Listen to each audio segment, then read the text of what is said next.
we've got the lower self, which is the part of us that's fed into our fears and is operating from that space. And the higher self is really connected to pure love. And I think Mhm. what's special about bringing the heart into the higher self is it's also for the betterment of all beings. So when you're connecting to your vision around, what's amazing, what's my potential, what does 6 figures, 7 figures, 8 figures, and beyond per year look like? Perhaps it's properties, perhaps it's setting up charities. I don't know what yours is, but Mm. whatever that is, we connect into that. And then how can we also create that space and that frequency for the betterment of every single being? Yes. And that's where I love the heart practice connects us in straight into that. And whether I've met you, whether I've never met you, whether we have the same, dare I say, political views or they're opposite or the same upbringing or totally different, but our hearts are connecting. And Mm. that to me, it sounds very cliche, but that to me changes lives because the frequency is what changes things. And God knows I shouldn't use that word. Forgive me for using the G word. The Don't worry. universe knows um, Yes. that we have a lot of healing on our planet to do.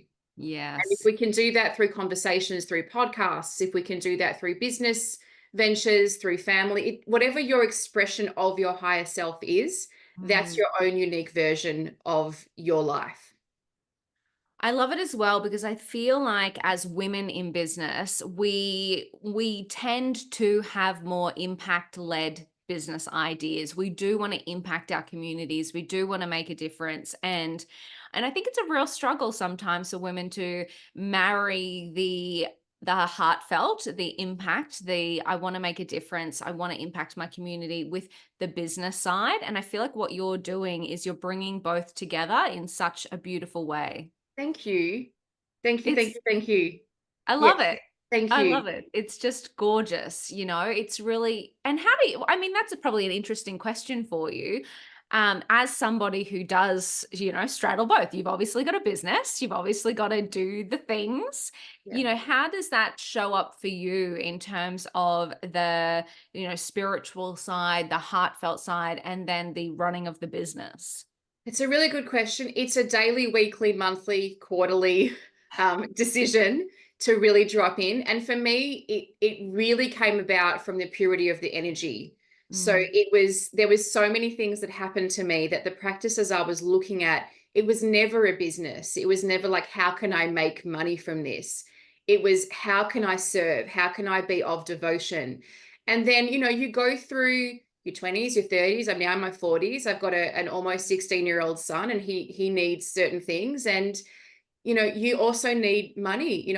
I've chosen to live a life where I'm partnered, but I'm not married. And that's huge if anyone probably not listening, because I'm kind of very different to who I was in my younger years, but I sort of left the cultural tribe, if you like. And Mm. I need to be able to pay for myself. Mm. And sometimes, I oscillate between, oh my God, this is amazing, independent woman, and this is so good, to, oh my God, what have I done? Like, Yeah.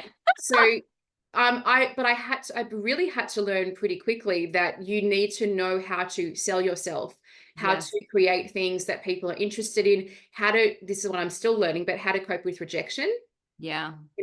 how to cope with your BAS and your GST and the changing markets and people who are your raving fans, but then people who really are not, and the competitors and the collaborators. Like, there's just so many things, right? So I think you have to definitely have an entrepreneurial spirit. And again, not everyone has that, I've realized. I thought, why aren't you so excited? Because they're not entrepreneurs, right? And they don't want to be, and that's totally fine.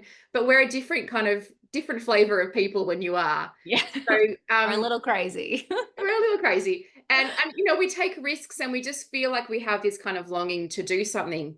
Mm. So yeah, you just make a decision every day, every week to drop into that space. But then also for me, it's so important that I'm coming from service. Otherwise, not that I don't want the sale or, I don't want to sort of put that out into the manifestation world, but I kind of almost don't, because my whole ethos is playing bigger, playing beautiful. So playing bigger is the next level, but then playing beautiful is my heart. So if I don't have the compassion and the kindness, and I'm not, doing the work to surrender my own kind of greedy and powerful and whatever parts I have within myself, it doesn't have the meaning for me because the beauty's not there. That inner beauty of the heart isn't there anymore. Oh my God, playing bigger, playing beautiful. That's awesome. I've Thank only you. ever heard the playing bigger component, but Thank you. marrying it with playing beautiful is like game changer. Oh, thank you.